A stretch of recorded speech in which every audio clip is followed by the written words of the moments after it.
દીકરીના લગ્ન ખૂબ જ સુંદર રીતે અહીંયા સંપન્ન થયા. સૌથી પહેલાં હસ્તની સાથે હૈયાનો મેળાપ, ત્યારબાદ ચોરીના 4 ફેરા, કંસારના કોળિયાની મીઠાશ અને અખંડ સૌભાગ્યવતીના આશીર્વચન, આ બધું લઈ અને હવે વેળા આવી છે દીકરીને વળાવવાની. કહેવાય છે કે દીકરીને વળાવવાની વેળા હોય ને ત્યારે ઢોલની દાંડી પણ ધ્રુસકા લેતી હોય છે. આવી વેળા એટલે દીકરીને વળાવવાની વેળા. કોઈ પણ કઠણ કાળજાનો પુરુષ કેમ ન હોય, એની આંખમાં પણ આંસુ શોભી ઉઠે છે, કારણ કે એ વેળા એની દીકરીને વળાવવાની હોય છે. આજે આ વેળા, આ ઘડી આવી ગઈ. એક બાજુ આંસુ અને એક બાજુ ખુશી.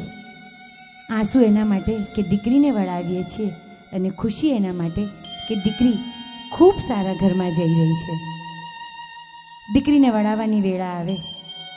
અમારા જીવન બાગમાં રંગબેરંગી પતંગિયાની જેમ મસ્તીથી લહેરાતી દીકરી હવે વાલમની ગૃહવાટિકાની શોભા બની અને સાસરે જશે. મન કઠણ કરી અમે દીકરીને વળાવીશું. સમજી રિવાજ સૌ મનને મનાવીશું. સુખ એક જ વાતનું છે કે એ શ્રેષ્ઠ સ્થાને જશે, પિયરને ઉજ્જવળ કરી સાસરિયાને દીપાવશે. વહાલ ઉભરાઈને ડૂમો ભરાઈ, કેવી ઘડી છે આ દીકરીની વિદાય. કાળજાનો કટકો છેડા ગાંઠે બંધાણો, હવે ઘરનો ટવકો સાસરીએ સંભાળો. આવી લાડકવાઈ દીકરીને વળાવવાની વેળા આવે ત્યારે માતા અને ઘરના વડીલો દ્વારા એ દીકરીને શીખ આપવામાં આવે અને કહેવામાં આવે કે બેટા, સાસરે જઈ અને તું તારા બધા કુળને દીપાવજે.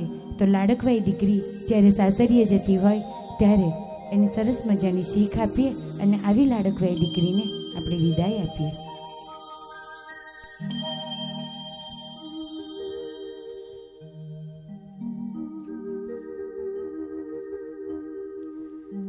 સમજો